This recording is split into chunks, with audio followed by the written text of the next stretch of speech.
Abramos então a palavra do Senhor em Filipenses, capítulo 1. Filipenses, capítulo 1.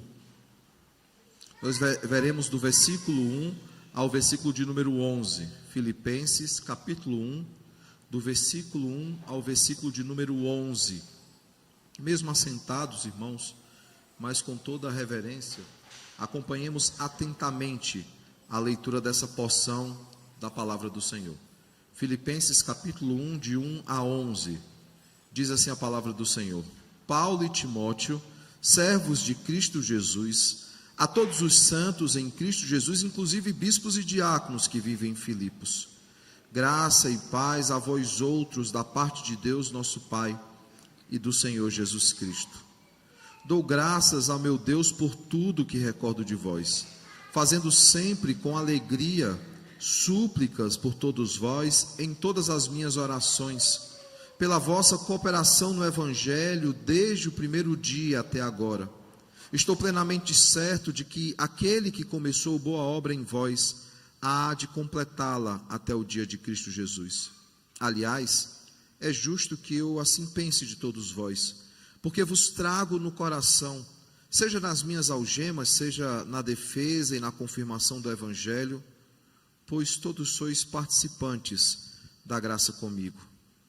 Pois minha testemunha é Deus da saudade que tenho de todos vós, na eterna misericórdia de Cristo Jesus. E também faço esta oração, que o vosso amor aumente mais e mais, em pleno conhecimento e toda percepção, para provardes as coisas excelentes e serdes sinceros e inculpáveis para o dia de Cristo, cheios do fruto de justiça, o qual é mediante Jesus Cristo, para a glória e louvor de Deus.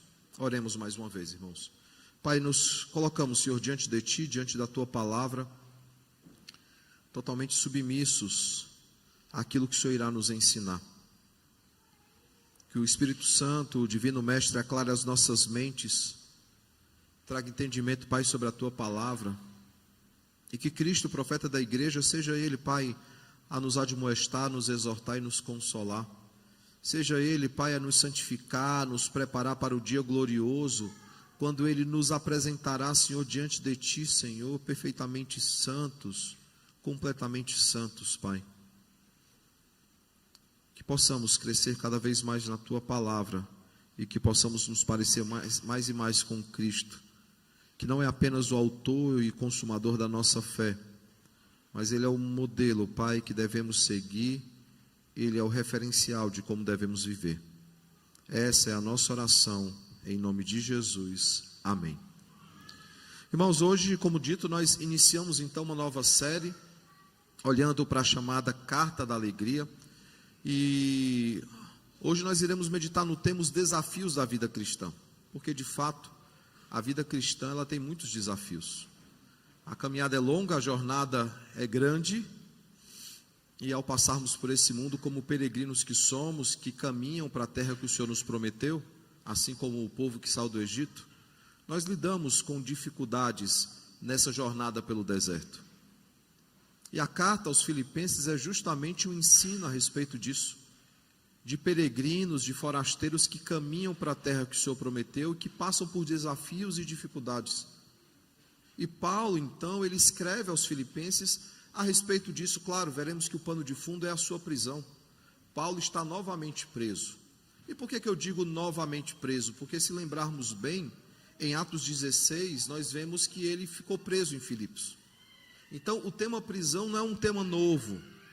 O problema é que a prisão atual de Paulo estava mexendo com os filipenses. Eles estavam inquietos, eles estavam temerosos, eles temiam inclusive o amanhã, o futuro. Por isso ele fala sobre a obra redentora de Cristo, que não apenas opera em nós no presente, mas que redunda em frutos no futuro. Olhando essa carta, irmãos, lembremos que a igreja em Filipos, a igreja dos filipenses, ela foi plantada por Paulo, ali justamente em Atos 16, quando nós olhamos do versículo 11 ao versículo 40, nós vemos que essa igreja ela foi plantada, não apenas ela, outras igrejas na Macedônia foram plantadas. De que forma? Deus de forma poderosa, Deus de forma sobrenatural, ele conduziu a comitiva de Paulo à Macedônia. Se nós olharmos Atos 16, de 6 a 10, ali o início da segunda viagem missionária, que é quando Paulo, no capítulo 15, participa do Concílio de Jerusalém. Decisões são tomadas a respeito de quais eram as credenciais, ou aquilo que deveria ser manifestado pelos verdadeiros crentes. Paulo, ele passa então a viajar por várias igrejas, apresentando a decisão de Jerusalém.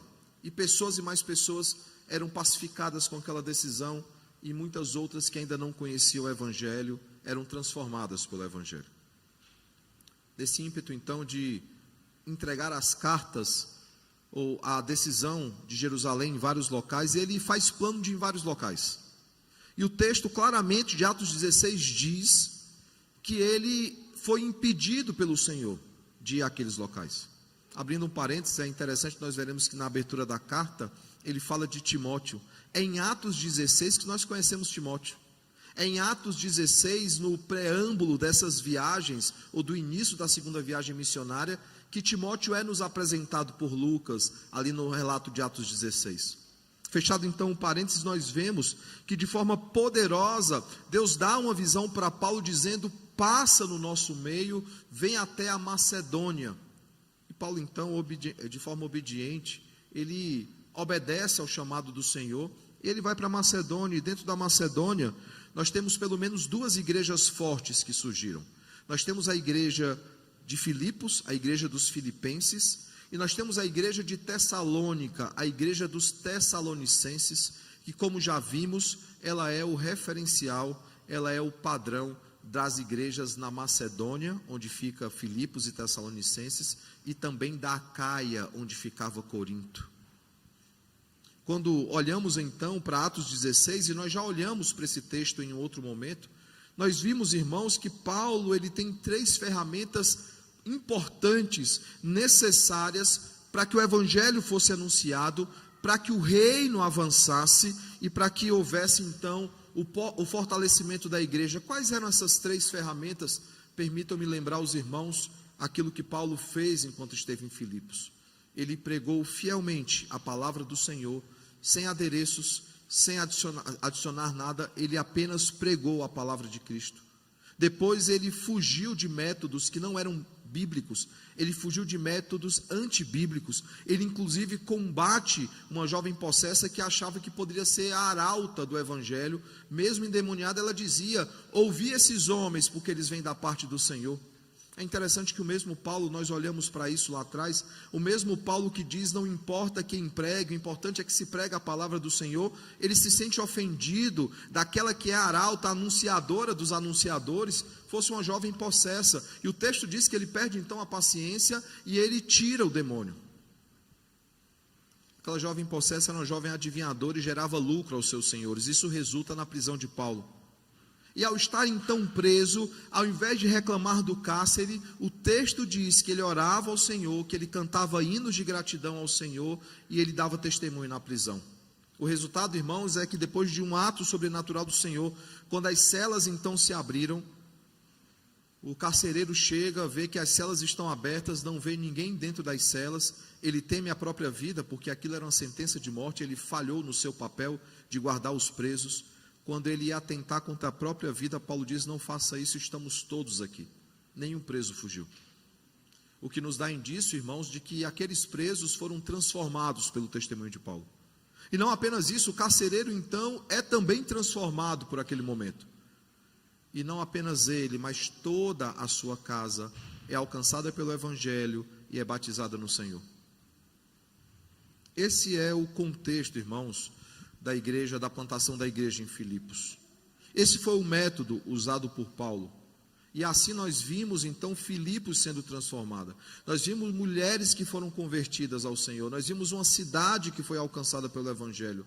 E tem sido assim, irmãos, em toda a história da igreja. Quando ela é chamada a ser uma igreja reformada, sempre se reformando. Isso não é uma mudança do conteúdo, não é mudança do conteúdo, o conteúdo é o mesmo. É um conteúdo que transforma a igreja para que ela seja um agente de transformação. E esse processo de transformação, ele é um processo contínuo, ele é um processo constante para uma santificação que é e sempre será progressiva até o dia de Cristo. porque aquele que começou a boa obra em nós há de completá-la. Esse processo de santificação, nós estamos nele, o Senhor está nos preparando para o dia glorioso, como vimos no texto. Falando então do texto, especificamente do texto dessa manhã, nós vemos então, irmãos, que antes de mais nada, Paulo, como ele faz em outras cartas, ele faz uma introdução por meio de uma saudação inicial. Esse inclusive é um dos argumentos para dizer que ele não pode ter escrito Hebreus, porque Hebreus não tem essa característica. E lembrem, irmãos, nós normalmente quando olhamos para as cartas, eu me refiro por exemplo a Tessalonicenses, nós teríamos um sermão de como a igreja foi plantada, Atos 16, mas esse sermão nós já tivemos. Nós olharíamos para a saudação inicial, só num sermão, e depois nós olharíamos para o restante da carta. Como temos tempo, apenas 2 meses, nós olharemos hoje para a saudação inicial e para os primeiros trechos. Olhando então, irmãos, para a saudação inicial, é necessário lembrar o motivo da carta aos Filipenses que eu já citei. Os irmãos de Filipos, eles estavam angustiados, eles estavam entristecidos, por isso a carta da alegria, eles estavam entristecidos com a prisão de Paulo. Eles temiam que a prisão de Paulo pudesse atrasar o avanço do evangelho e, acima de tudo, eles não poderiam mais ser instruídos a respeito da palavra do Senhor. Como o evangelho seria pregado se o principal dos apóstolos, aquele que pregou o evangelho para eles, estava preso? Ele sendo preso, por que eles não deveriam também temer uma prisão? E Paulo então escreveu, mesmo tendo seus problemas, mesmo tendo as suas preocupações, ele escreve então uma carta para encorajar esses irmãos. Ele escreve uma carta deixando claro que mesmo que parecesse um obstáculo, era na verdade uma oportunidade importante, porque ele não apenas continuaria pregando o evangelho por meio de cartas, como ele está fazendo agora, mas ele poderia evangelizar a guarda pretoriana, ele poderia evangelizar os presos que estavam com ele, ele poderia evangelizar outras pessoas, o que de fato aconteceu. Por exemplo, possivelmente, um dos resultados desse ministério de Paulo dentro da cadeia é Onésimo. Onésimo, inclusive, se torna objeto indireto ou direto de uma das cartas de Paulo, que é a carta de Filemon, que faz parte desse compêndio que é chamado As Cartas da Prisão, que Filipenses está inserido.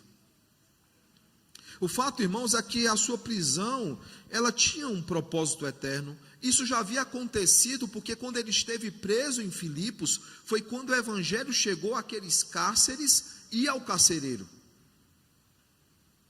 Do mesmo jeito, ele entendia que essa nova prisão também seria uma oportunidade para pregar o evangelho, como de fato foi, e nós veremos que Paulo testemunhará sobre isso nessa carta e em outras cartas. É como se Paulo dissesse então aos seus irmãos em Cristo, aos nossos irmãos em Cristo, o seguinte: lembrem do que Deus fez por mim enquanto eu estive em Filipos.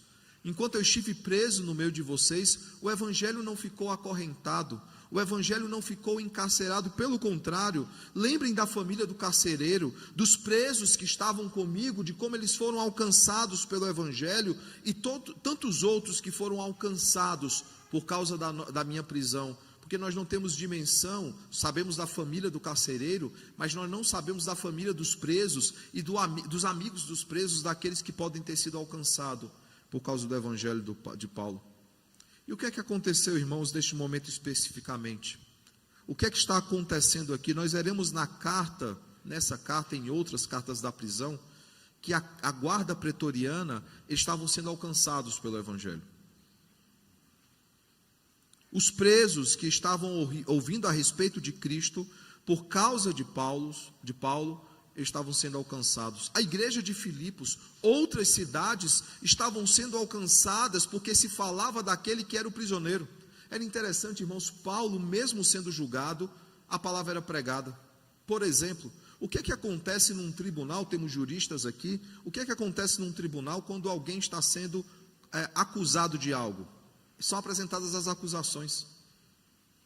E aí, quando era detalhada a acusação de Paulo, era detalhado aquilo que ele estava pregando. E as pessoas ouviam a pregação do evangelho por meio da boca dos algozes de Paulo. Aqueles que estavam presos perguntavam por que ele está preso. Lembra, irmãos, Paulo está preso porque ele quer. Porque quando nós olhamos para Atos, nós veremos que quando ele ia ser solto, ele apela a César. E o relato bíblico diz claramente, ele seria solto se ele não tivesse apelado a César. E por que ele apela a César? Porque Deus já havia dito que ele teria que ir até Roma, sofrer por causa do evangelho. Quando Ágabo, o profeta, chega para ele para dizer o que é que vai acontecer com Paulo, Paulo diz, eu sei. Quando em Atos nós vemos ele se despedindo ali da igreja de Éfeso, ele diz claramente, vocês não mais verão meu rosto. Vocês não vão mais encontrar comigo. E o texto diz então que eles choraram diante disso, porque eles sabiam que não mais veriam Paulo, que eles não mais se encontrariam com Paulo. Paulo está de forma voluntária em prisão. E ele está ali pregando o evangelho, ele está ali anunciando o reino, ele está ali pregando a palavra do Senhor, proclamando o evangelho abertamente e sem medo, sem temer as consequências. Olhando então para a saudação inicial, nós vemos que Paulo então ele apresenta uma saudação um pouco diferente. As saudações de Paulo, elas tornam algo especial, porque normalmente as saudações existiam nas cartas. Meu sogro e minha sogra estão tentando criar uma cultura nas minhas filhas, né? Trocar cartas. Há umas semanas atrás chegaram lá 2 cartas, uma carta para Sara e uma carta para Elisa. E agora elas estão atrás de selo e papel para responder as cartas. Não é algo da nossa geração, mesmo aqueles que já são mais vividos, lembram como é que era, mas não existe mais carta hoje em dia. A gente manda e-mail, a gente manda mensagem de WhatsApp, e olhe lá, porque hoje é a era dos podcasts, né? A gente manda áudio, e áudios grandes. Uma vez alguém me mandou um áudio, um aconselhamento, o áudio tinha, não foi aqui, fica tranquilo, o áudio tinha 38 minutos, disse, meu irmão, manda um áudio menor. E aí ele mandou um resumido de 9 minutos. É a era que nós vivemos.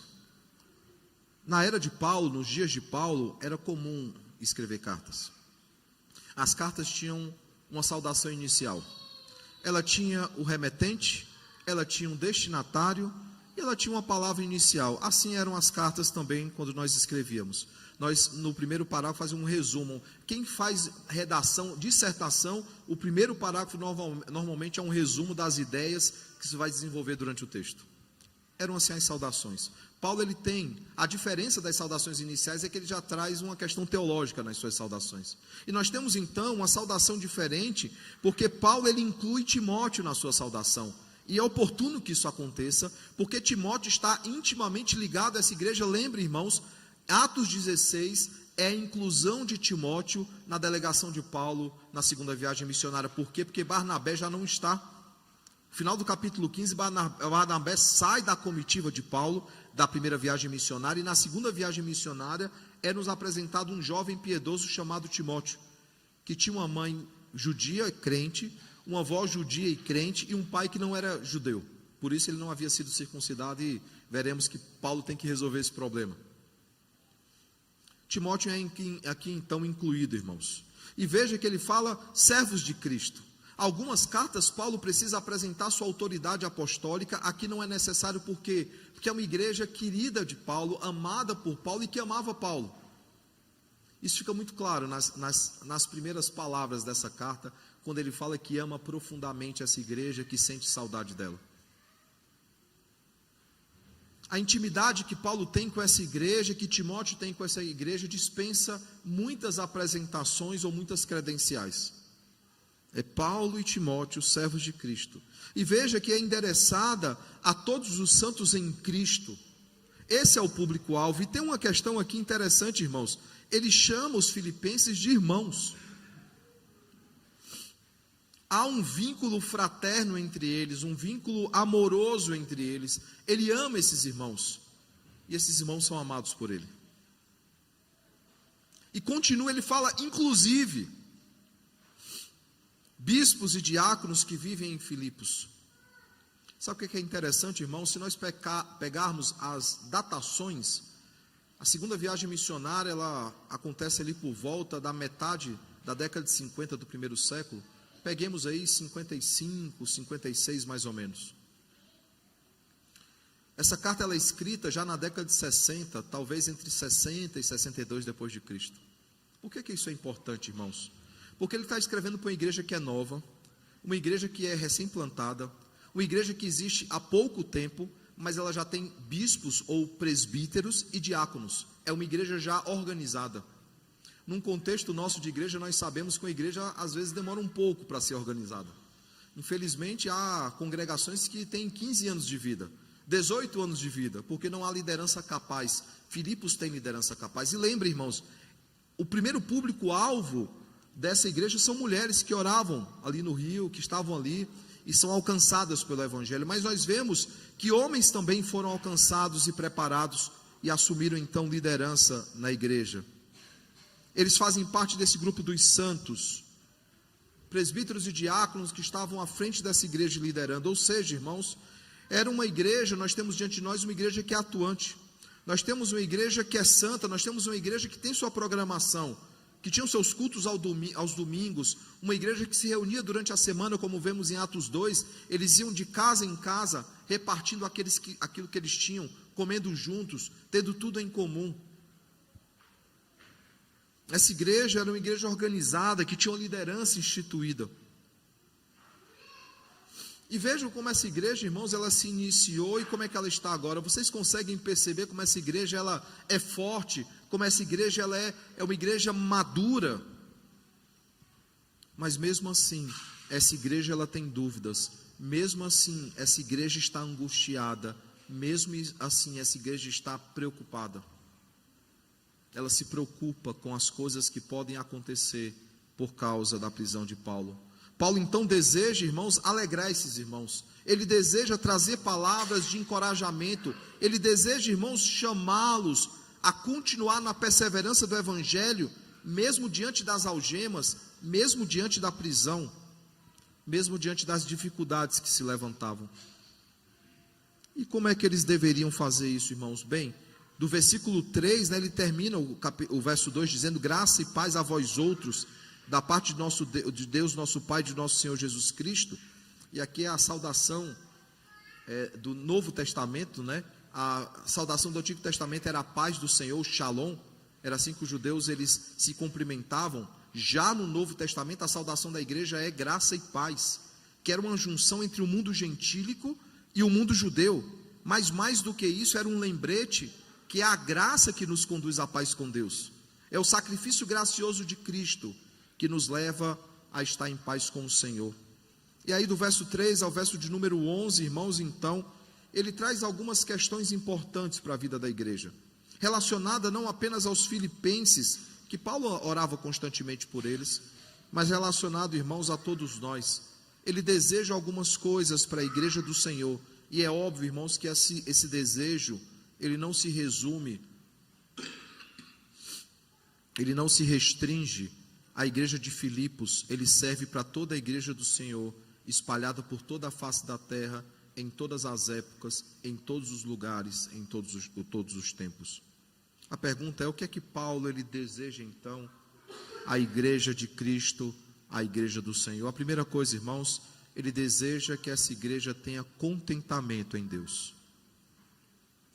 Paulo inicia aqui, interessante, né? Falando do passado, ele usa o verbo recordo, né? Ele recorda, ele traz à memória, irmãos, desafiando para que eles olhassem para o passado deles e ao mesmo tempo desafia-os a olhar para o futuro, quando diz: aquele que começou a boa obra, ou seja, no passado, há de completá-la, ou seja, algo que transcorre no presente, no dia de Cristo, ou seja, uma ação que é futura. Perceba o que é que ele faz, ele fará isso, perceberemos, no momento que caminhamos na carta, em toda a carta, que Paulo ele constantemente, não apenas em Filipenses, mas também em outros escritos, ele faz esse jogo de viagem no tempo. Ele olha para a obra no passado, ele mostra a obra consumada no futuro, e ele nos chama no presente a viver para o Senhor. E veja aqui, irmãos, que esse futuro, ele passa por um presente, que é uma vida de santidade diante do Senhor, uma vida de cooperação. Por que eu uso a palavra cooperação? Porque a obra de Cristo em nós, ela tem uma ação cooperativa. A salvação que é feita em nós, através de nós, ela é um ato solitário do Senhor. O Pai, o Filho e o Espírito Santo salva a sua igreja. Mas a santificação, ela envolve não apenas a soberana vontade de Deus, mas a responsabilidade humana, o homem desenvolvendo a sua salvação com temor e tremor, mesmo sabendo que é Ele quem opera em nós o querer e o realizar. É isso que Filipenses 2 vai nos ensinar mais à frente. Quando olha para Filipenses capítulo 1, verso 4, João Calvino, ele comenta o seguinte, ele diz que a alegria, ela aponta, ou seja, o contentamento, ela aponta para a obra que Cristo fez em nós no passado, enquanto Paulo ora para que essa obra continue também no futuro. E é exatamente isso que Paulo afirma. Ele diz que intercede pelos irmãos, ele ora pelos irmãos, para que essa obra ela seja completa. E é preciso, irmãos, que sejamos contentes com as bênçãos que o Senhor tem nos dado, quando lidamos com situações de adversidade, de dificuldade, com imposições que nos são feitas, com barreiras que são colocadas diante de nós, é necessário que tragamos à memória aquilo que nos traz esperança, e o que nos traz esperança é justamente a obra de Cristo em nós e através de nós. É isso que enche o nosso coração de alegria, é isso que enche o nosso coração de contentamento. Aquele que começou a boa obra em nós, há de completá-la até o dia de Cristo.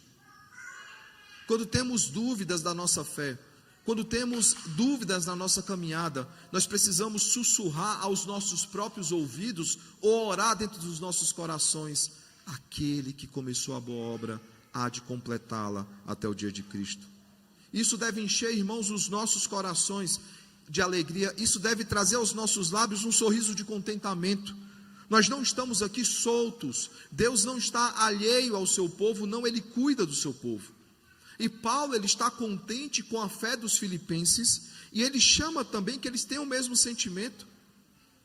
Paulo não está preocupado com as cadeias, ele não está preocupado com o futuro que se aproxima dele, que é o futuro de morte. Ele sabe que ele morreria por causa daquela prisão, mas ele sabe que há algo superior que espera por ele. Ele entende que não é o fim. Em dado momento na carta, como nós veremos ainda no capítulo 1, ele diz o seguinte: o meu coração está dividido entre estar com o Senhor, que é infinitamente melhor, ou continuar nessa terra servindo ao Senhor. Esse deve ser, irmãos, o sentimento da igreja. E Paulo, ele deseja não apenas expressar o seu contentamento, ele é contente com a sua vida, ele é contente com a vida dos filipenses, mas ele deseja também, além de expressar o seu contentamento, ele deseja, irmãos, ensiná-los a viver do mesmo jeito, pelos motivos que ele apresenta já nessa introdução, e que ele apresentará nos próximos versículos, durante o desenvolvimento dessa carta. Quantas vezes, irmãos, estamos desanimados, preocupados, com problemas que não são nem grandes, aí nós nos encontramos com aquele irmão, que luta contra alguma doença sem cura, que está no fim dos seus dias, e mesmo diante de limitações, ele louva ao Senhor e ele é contente no Senhor. Eu lembro sempre de uma irmã, que eu cresci em Fortaleza, eu não era sequer seminarista, era presidente da mocidade, líder de jovens, e eu lembro de uma irmã que eu visitava, o grupo de jovens visitava essa irmã, que ela estava em câncer terminal. Aqueles que já acompanharam pessoas em câncer terminal sabem que não é uma cena muito agradável, não apenas pelo que nós vemos, mas pelo que nós sentimos em relação àquela pessoa, de como seus dias estão findando, de como ela sente dores, como precisa estar medicado o tempo todo, para que essas dores não aumentem. Às vezes nem morfina é suficiente. Mas essa irmã, todas as vezes que nós chegávamos, ela cantava hinos ao Senhor, e ela nos encorajava a viver uma vida que agradasse a Deus. Nós íamos para lá para tentar encorajar aquela irmã, e saímos encorajados. E é isso que Paulo está fazendo aqui, irmãos. Ele deseja encorajar esses irmãos, para que eles sejam contentes em Deus. A primeira coisa que a igreja precisa então buscar no Senhor é contentamento, e esse contentamento não existe fora do Senhor, esse contentamento é apenas no Senhor. Por isso que Pedro diz, quando fossem confrontados, passando por dificuldades, por perseguição, quando eles fossem confrontados e perguntassem: por quê? Qual é a razão? Qual é o motivo da esperança de vocês? Eles deveriam estar preparados para dar a razão da esperança que há em nós. E isso acontece por meio de um coração que é contente e alegre no Senhor. Segunda coisa, irmãos, que esse texto ele nos mostra, justamente o versículo 6, que é o versículo não apenas mais conhecido desse texto, mas um dos mais conhecidos de Filipenses. Paulo então apresenta o argumento da confiança em Deus. As prisões preocupam, o futuro incerto preocupa, as dificuldades diante de nós preocupam, as coisas parecem incertas, o futuro parece estar em aberto. Paulo diz: aquele que começou a boa obra em vós há de completá-la até o dia de Cristo. E se eu desanimar na fé, e se eu me esquecer do Senhor, Paulo diz: isso não é possível, porque o Senhor começou uma boa obra e Ele há de completá-la até o dia de Cristo. Ele diz: vocês precisam confiar que o Senhor não apenas os salvou, mas que os mantém e os manterá salvo até o dia glorioso. Não há nenhum que se perca, não há nenhum que pode ser arrancado das suas mãos, ninguém pode ser tragado, porque aquele que nos salvou é poderoso não apenas para nos salvar, mas para nos segurar pela mão. Nós perseveramos porque Ele nos preserva. Não é mérito nosso, irmãos.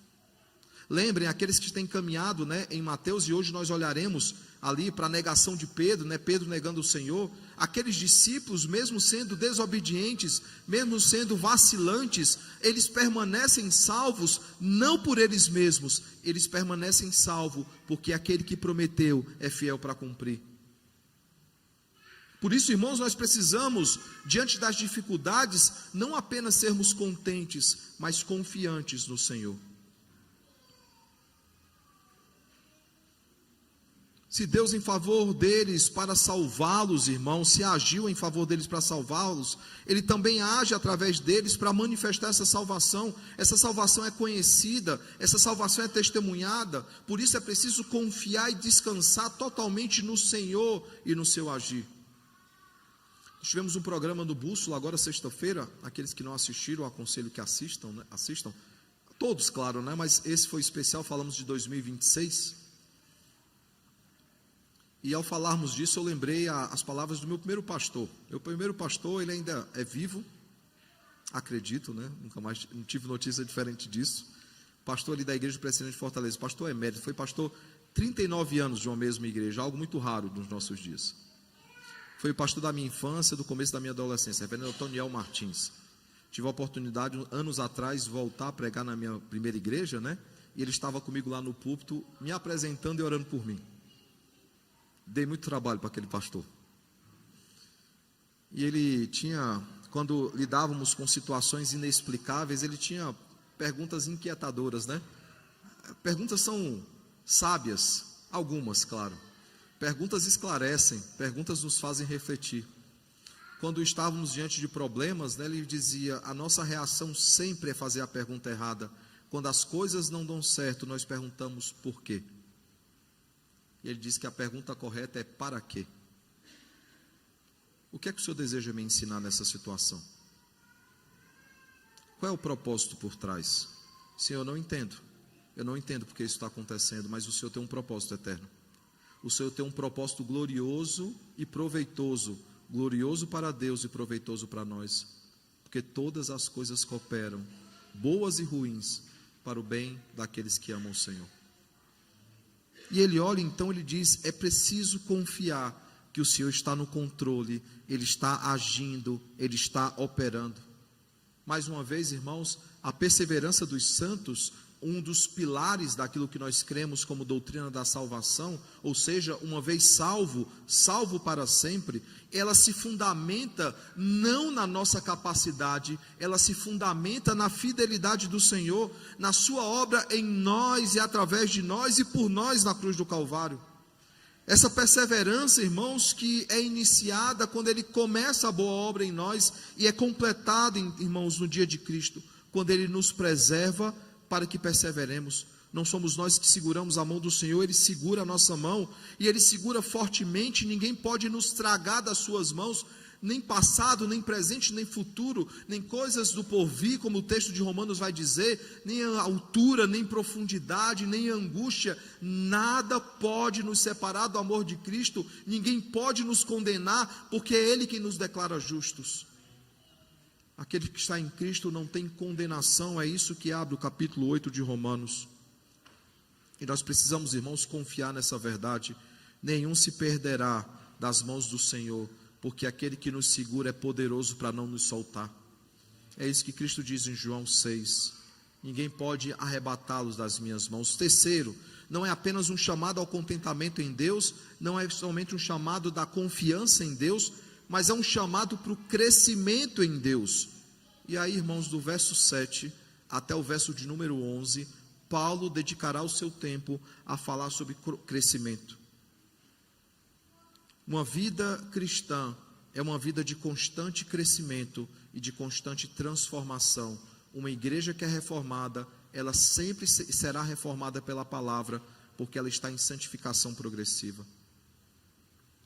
Após, irmãos, manifestar sua impressão sobre os filipenses, o que ele pensava dos filipenses, da fé dos filipenses, após manifestar o seu sentimento pelos filipenses, ele então os chama ao crescimento.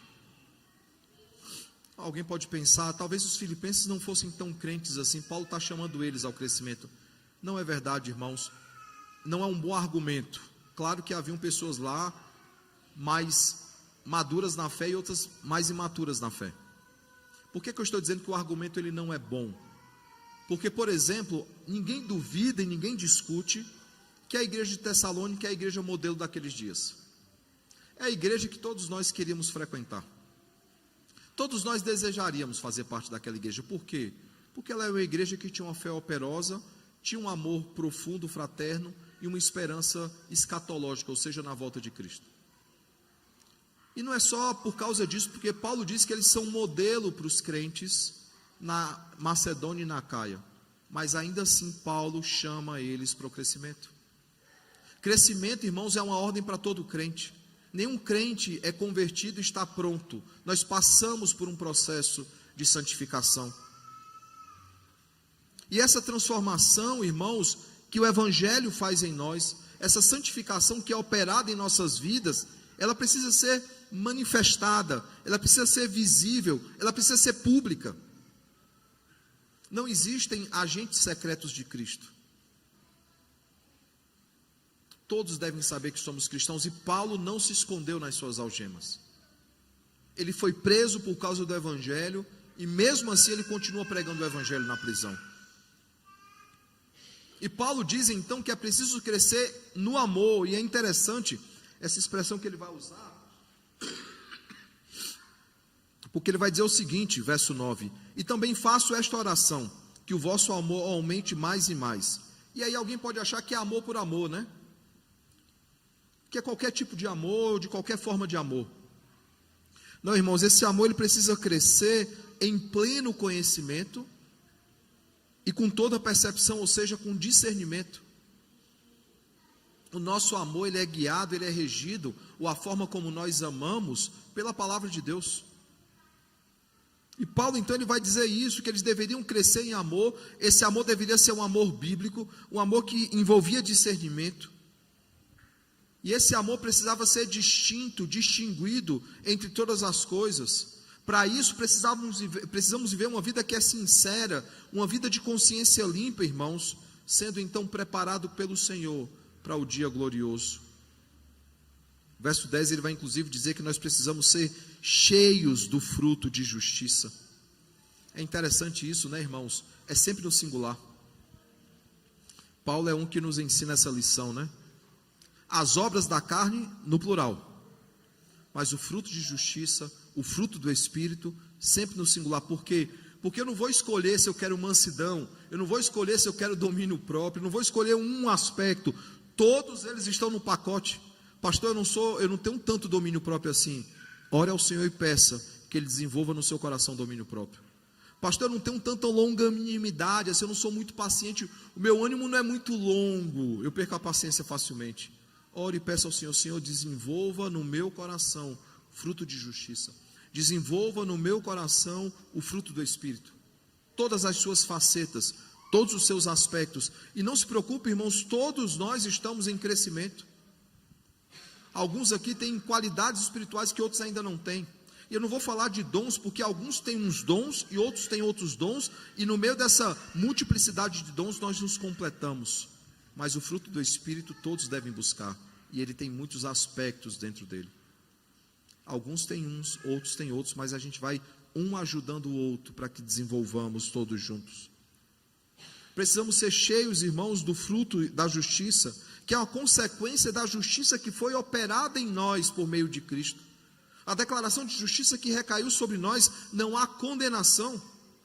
E essa justiça que foi infundida em nós, ela ocorre por causa do sacrifício de Cristo, de uma obra que Ele iniciou lá atrás, mas que Ele vai completar até o dia de Cristo. Ninguém será perdido nesse processo.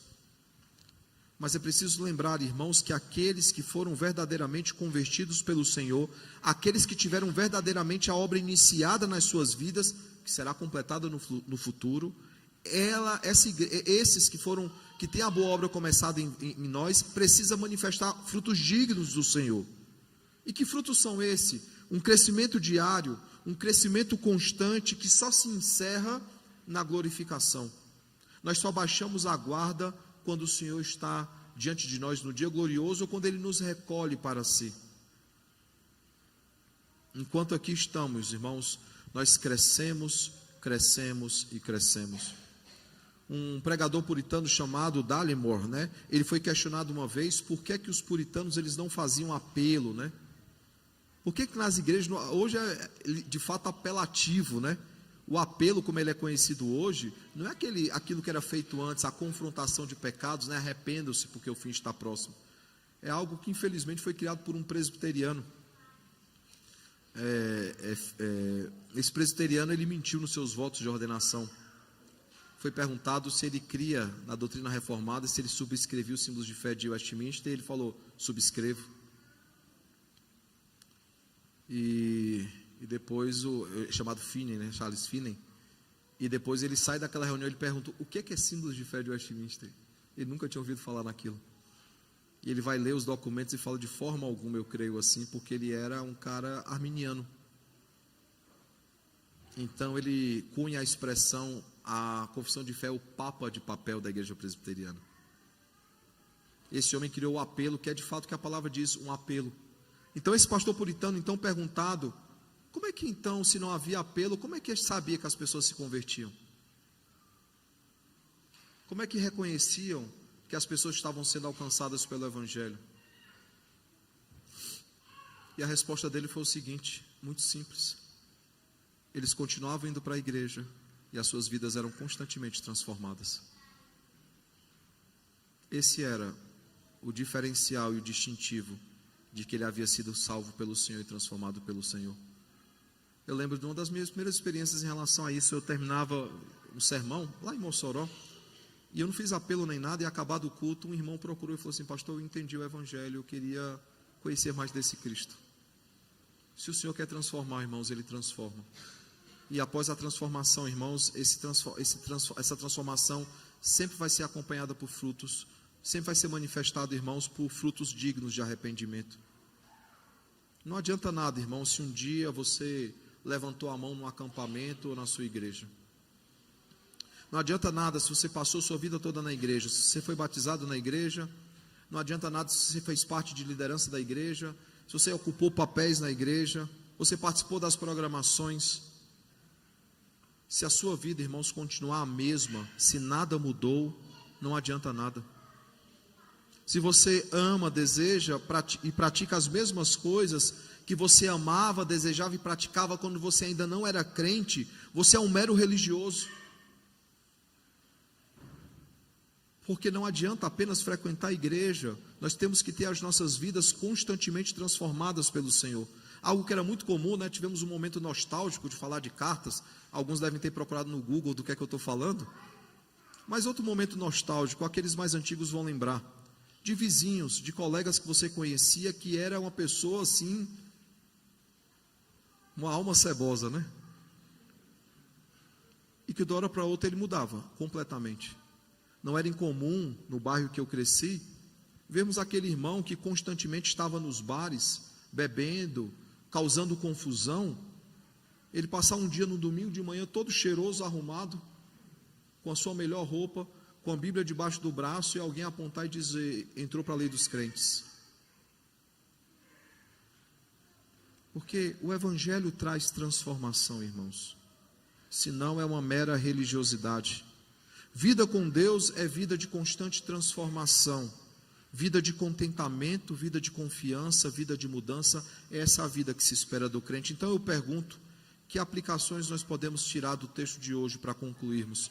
A primeira delas, irmãos, esse texto ele nos chama a nos contentar no Senhor, e veremos mais à frente que tem que ser para todos sempre, independentemente das circunstâncias, independentemente dos problemas, porque Ele nos salvou, mesmo sem merecermos.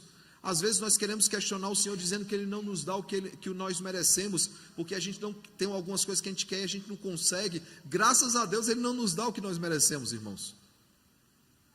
Um tempo atrás ficou popular entre algumas igrejas a música Restitui, uma das piores músicas que o diabo já soprou no coração da igreja. É uma heresia sem fim, irmãos. E há um momento que diz assim: restitui, traz de volta o que é meu. Ele vai dizer o seguinte: levante do chão, erga o clamor e diga: não foi isso que Deus planejou, restitui, traz de volta o que é meu. Não, irmãos, por favor, Senhor, não dá de volta o que é meu, porque o que eu tinha era a condenação eterna.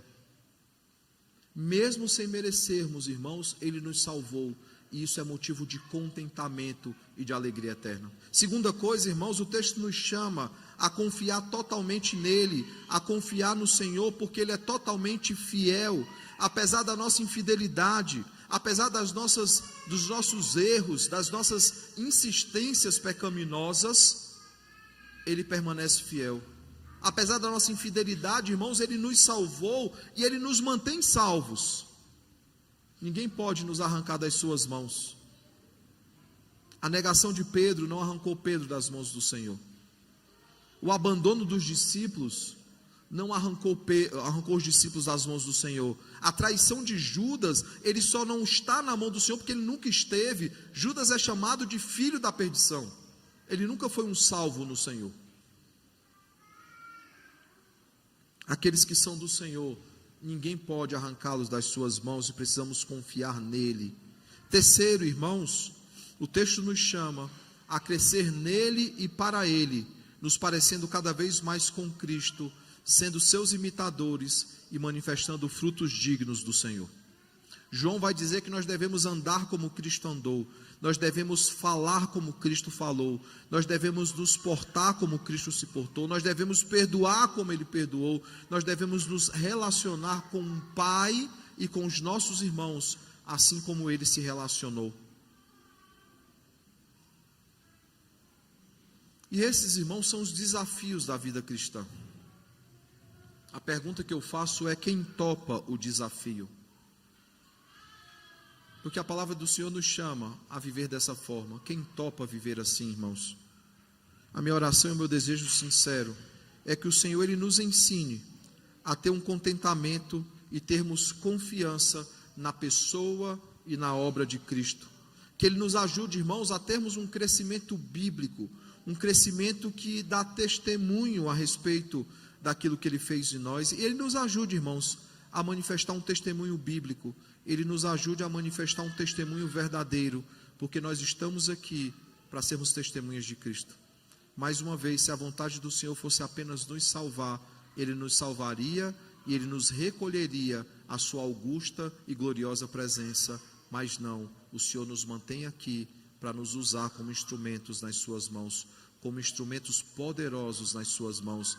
Ele nos transformou para que sejamos instrumentos de transformação. Que o Senhor nos ajude, irmãos, a de fato crer que aquele que começou a boa obra em nós há de completá-la até o dia de Cristo.